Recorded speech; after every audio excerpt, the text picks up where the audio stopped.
us if they are considering to extend ECQ and NCR in other areas. Hi, Riza. Well, presidential spokesperson Harry Roque said that, of course, this is one of the things that they have to consider. If we base it on the recommendation of some medical experts, they say that within a week of ECQ, probably there will be a lesser number of COVID number cases. But if we are, or if the national government decided to extend the enhanced community quarantine until mid-April, it will be much lower. But of course, as we all know, the national government has to balance the economy as well as the health condition of the public. And so this is one of the topics that are expected to be discussed by the members of the Interagency Task Force this evening with President Duterte. Mhm. Maricel, over the weekend, Secretary Roque said that the guidelines on the provision of financial aid will be released today. Did they say something about it?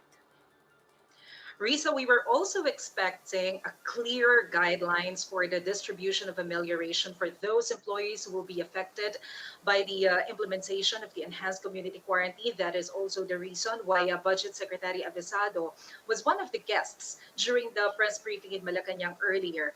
But the details that we got are limited.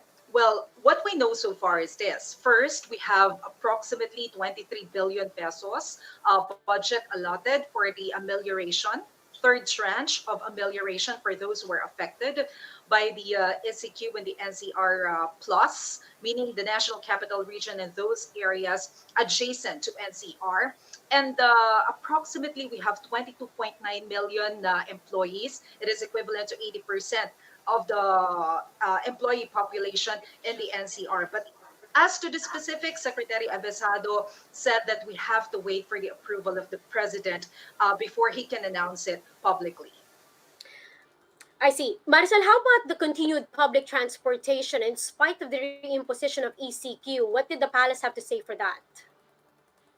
Secretary Roque said that the public transportation is still ongoing. They will not suspend it, just like the first time that the national government has implemented the enhanced community quarantine. So it means that ordinary people can ride on jeepneys, on buses.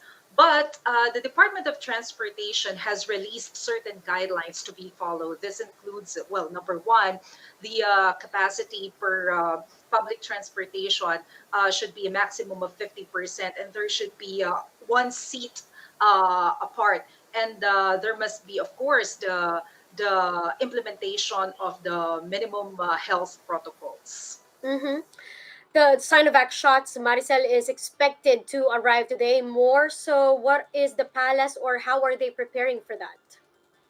That's right, Risa. This afternoon, probably around 5 this evening, around 1 million doses of Sinovac from China are expected to arrive here in Manila. Well, these are the first batch, or this is the first batch of vaccine doses that the national government has purchased from the Chinese firm. So President Duterte is expected to welcome the arrival of these doses as well, or together with the other government officials. But of course, they had to limit the attendees because mass gathering is not allowed. Secretary Roque said that they asked for the permission from the National Task Force to push through with this event, and they were able to get the permit.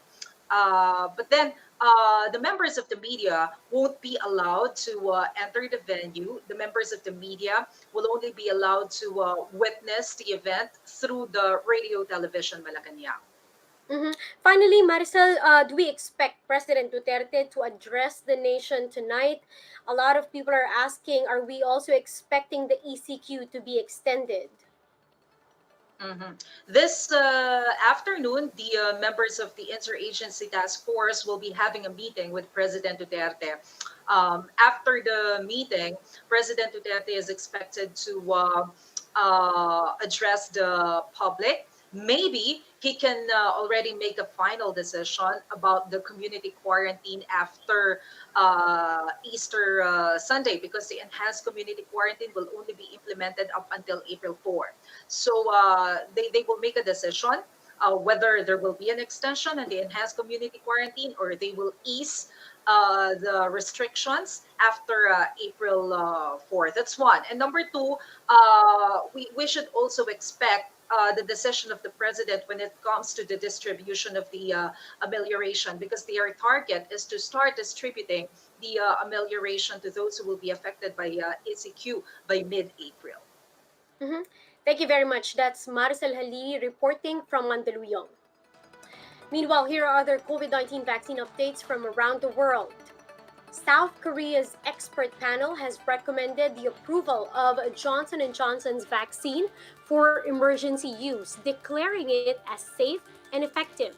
The country has signed an agreement with J&J for 6 million doses of its vaccines.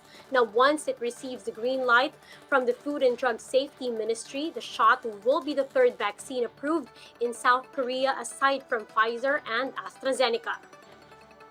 China's Sinopharm will need to assess results from overseas phase 3 clinical trials to determine if its two-shot vaccine needs a booster shot. A company executive of Sinopharm said that preliminary results show that the booster vaccination can effectively increase the neutralization antibody titer and improve the shot's ability to resist mutations. Now, here are a few reminders for the public regarding COVID-19. COVID-19 symptoms include fever or chills, dry cough, shortness of breath, and fatigue.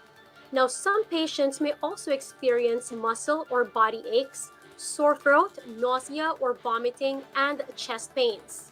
Symptoms also include chest pains or pressure, loss of speech or movement, and skin rashes. If you are experiencing these symptoms, call the DOH COVID-19 emergency hotlines 02994-COVID and 1555. Now, if you tested positive for COVID-19 and currently under self-quarantine, here's a few tips from Dr. Jose Acuin of Asian Hospital and Medical Center. First, monitor your oxygen saturation, blood pressure, and pulse rate. Also, track your temperature and vital signs. Stay hydrated, eat healthy food, and exercise if you can. It is also important to keep a positive attitude and connect with friends and relatives through social media. We're going to pause for a quick break. We'll be back with more stories. Stay with us.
You're still watching One News Now. I'm Riza Diaz. The province of Laguna is imposing